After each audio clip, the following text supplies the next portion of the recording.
Boker Tov. Shalom.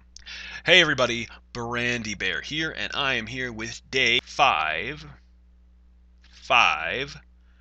of my Israel trip. Alright, so this first picture here, this is an overlook of Mount Megiddo. Then here is me eating some halva. Halva is this, it's ground sesame fudge, and it is absolutely delicious. I don't even know if I'm exaggerating. I think I may have gained like a pound from just eating halva because I had it every day for like 8 straight days. And the bad thing is I found it in our local supermarket in a different number of flavors. So I love this stuff. So much so that I had to take a picture of it. Okay, this is a well at Megiddo. These are some broken pot shards. Here's me holding a palm branch, just for like a Palm Sunday kind of thing, just to get the idea of what holding a palm branch would be like. I know in my past video I said that I didn't realize there would be palm trees in Israel, and I completely forgot about Palm Sunday. Okay, so what we're seeing here is a feeding trough or a manger. And so this is what animals would eat out of at the time of Jesus. And when there's details about Jesus' birth and him laying in a manger, this is generally what it would look like. I know it it wouldn't be exactly the same. Obviously, they were they were out with like livestock and whatnot, so it wouldn't have been this fancy. It probably would have been a wooden version of this, but this is kind of what a manger or stable would have looked like. Here is a pretend horse eating out of one, and here's just a closer look. So just imagine a baby just laying in that. Then here is us going down into the aqueducts, and here's some of the aqueduct cave. Here's some more very Indiana Jones feeling.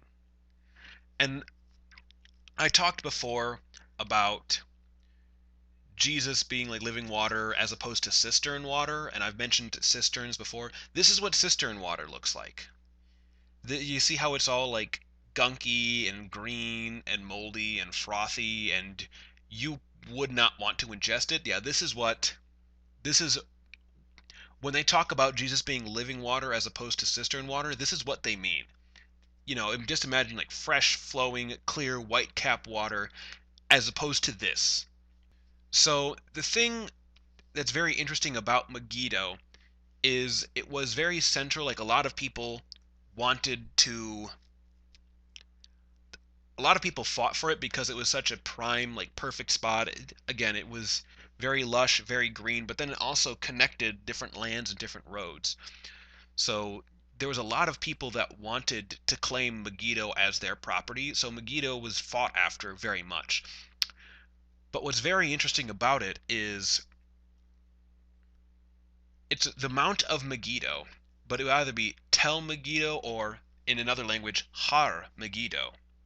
Or better known, like this is where they think the word Armageddon comes from, is Har Megiddo. Because there was so much fighting going on that this is very much seen as a war ground.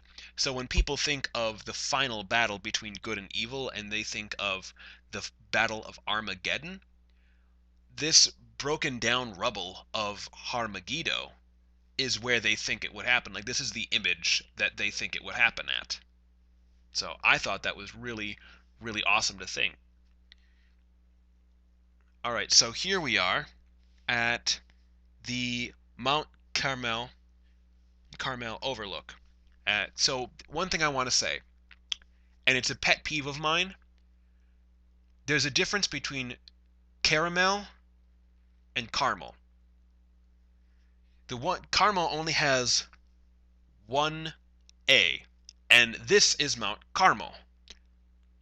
This, like, when people say they like caramel on their ice cream, they're talking about what you're seeing right now. This is the Carmel Overlook. This land you see, the place that we're at right now, is Carmel. Caramel, with an A after the R, is the sugary thing that you put on your ice cream. Just wanted to get that out of the way. So here's another look from the Carmel Mountain. And it's just kind of showing you the hill country. Then here's a little bit more look at some greenery there. Then we were actually at a like a monastery. So here's the image of the monastery. Okay, so here's another road sign. I took the picture because it says Tiberius, and I thought of James Tiberius Kirk. So, haha. Okay, then here we are at Caesarea Maritima, which was Herod the Great's palace on the Mediterranean Sea. So that water you see in the background is the Mediterranean Sea. This is the theater, because this was also a very Roman city, hence the Caesarea for Caesar. And then here's the archway. Here's some palm trees again. Here is the top of some structure. Here's some lining of some structure. Here is the theater, just looking at the seating, and I know my finger's in it. So I'm sorry for my finger being in so many pictures, but it was so bright and the light was reflecting off my phone, so I couldn't see what I was taking a picture of through my camera screen. So pretty much I just had to cover my hand around the camera lens and just hope I knew what I was taking a picture of. So here is a picture of the Mediterranean Sea. Then here's more of the Mediterranean Sea. I like the sea. I like sea. I like water. So I took lots of pictures of them. And here, obviously, more of the Mediterranean Sea. Okay, here is a tablet. And here is here's talks about the inscription on the tablet. So this was found in the remains here, and it has Pontius Pilate's name on it. And the reason that's important, especially to me, is there's a lot of people who debate over whether or not there's any evidence that Jesus existed, or if any of the stuff that it said ever happened, or if it's just some person making it up. And I have heard lots of people say that there is absolutely no evidence that Pontius Pilate or Herod the Great or any of them ever existed. So I really, really loved this because this is archaeological, historical proof that Pontius Pilate did exist. He was a Roman prefect at the time, and he served under Herod the Great. So that's very central to me because there's a lot of people who, just because of their own opinions and they don't want to believe it, say there's no evidence.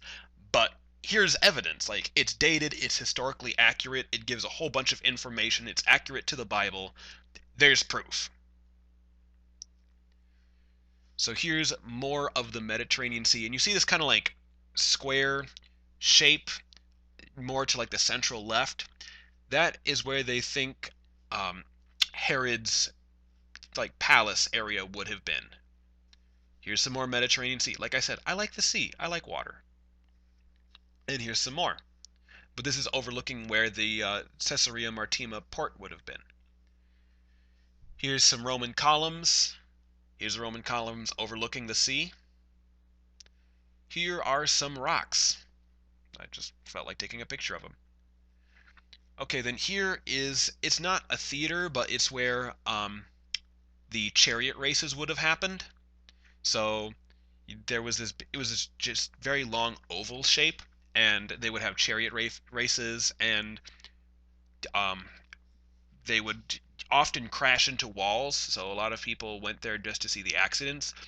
But apparently after Jesus was crucified and the Roman state found out that people were worshiping Jesus and God instead of Caesar, this actually became a place of public execution for Christians. Like there were handfuls and handfuls of Christians that were brought in by Roman soldiers and killed in this very spot.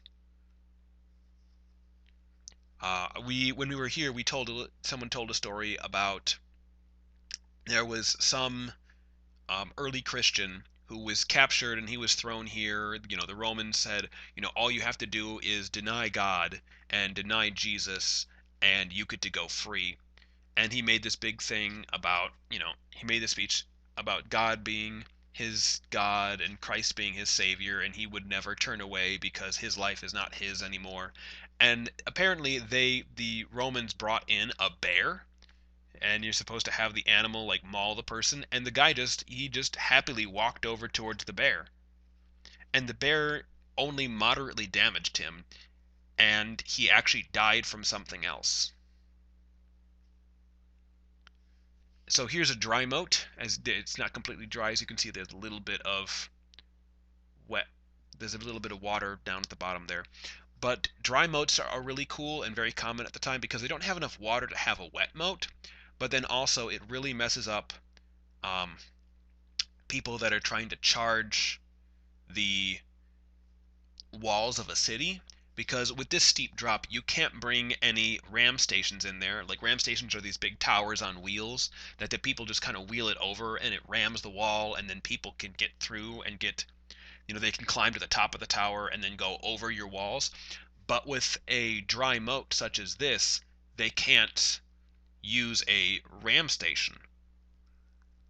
And then it actually, if they do it by like on foot, it actually lowers them, so they'd have farther up to climb. So very common defense mechanism at the time. Then here we are at the inside. Here's a little bit of the the architecture. Well, those are two completely different things. Hey, look, it's more of the Mediterranean Sea. What a surprise. Then here's part of the aqueducts and the archways. And I think this picture looks really awesome. So again, I obviously took it, but I like the way that it's shining through the dark of the aqueducts and tunnels. And then here's me in the Mediterranean Sea. Like I took my shoes off and everything to actually stand in it, and we were there for a good 10 minutes, and I was just sitting there like running around playing with seashells, splashing in the water. Here's me smiling, feeling awesome. Then here is a sunset over the Mediterranean Sea. I think it looks just amazing. It looks beautiful. And then here is our hotel room in Dan Hotel in Jerusalem. Because there's Tel Dan, there's the Dan hotels. Because of Dan being a biblical figure and very popular in the area, there's lots of stuff about Dan. For example, here is a sign that says that Dan cares about the environment. Good job, all you Dans out there. Good job caring for the environment and recycling water and stuff. Obviously, they're talking about the hotel, but I just think it's really funny because it's like, Dan cares about the environment. Good for him. And then here is Dan Premium Collection. It's just their hotel soap, but this is the fact that they call it Premium Collection. It's just so funny to me. It's like Dan by Calvin Klein. So thanks for watching. If you liked this video, liked the pictures, liked the commentary, then please like, comment, and subscribe. I will be putting the links to the other 4 videos before this in the comment section, the description below. And I hope to see you for day 6.